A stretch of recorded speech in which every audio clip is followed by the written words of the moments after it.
कैसे हो दोस्तों, मैं मोहम्मद नईम शेख। तुम्हें पूछना चाहता हूँ, कभी आपने तेज रफ्तार में एम्बुलेंस को रोड पे दौड़ते हुए देखे?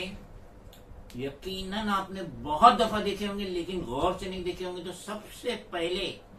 ये एम्बुलेंस को देखिए किस तरीके से रोड पे रफ्तार से दौड़ रही है, और यकीनन उस वक्त कोई ना कोई सीरियस पेशेंट उनकी एम्बुलेंस में रहेगा, जिसकी वजह से ये सायरन बजाते हुए तेज रफ्तार से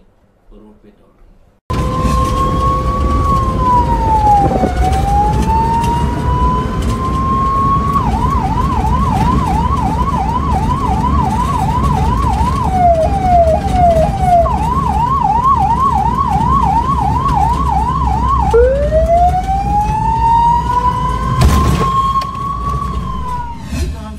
जानते हैं कि जो नया कानून आया है आरटीओ का,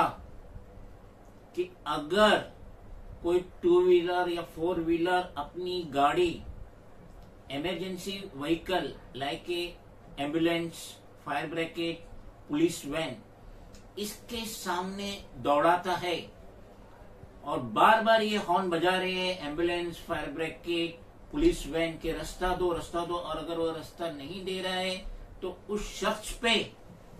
उस टू व्हीलर या फोर व्हीलर के जो ड्राइवर है या टू व्हीलर का जो राइडर है, उसके ऊपर 10,000 रुपए का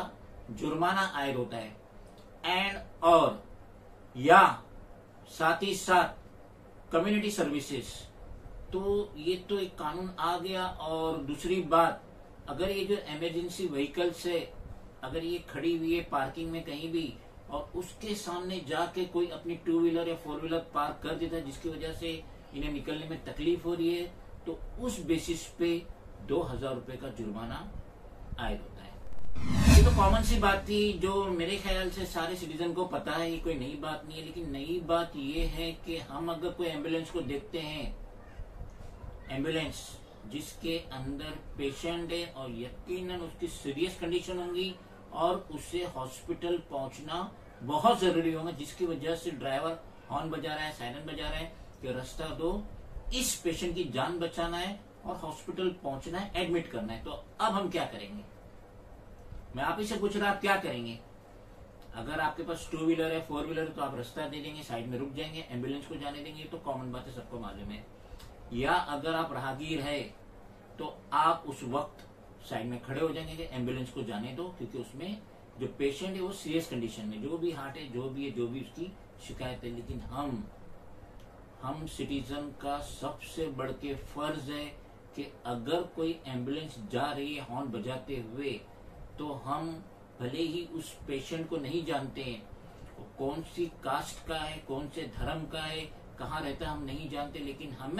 हमारा ये फर्ज है कि हम जिस धर्म से बिलोंग्स करते हैं, कम से कम अपने मालिक को याद करके उस पेशेंट के लिए दुआ करें कि मालिक, ये पेशेंट जो सीरियस कंडीशन में है और उसके साथ बाज़ औक़ात उसके रिश्तेदार भी रहते हैं, तो इस पे तो अपना रहमो करम कर, इसकी जान की हिफाजत कर और इसे जल्द से जल्द सेहतयाब कर।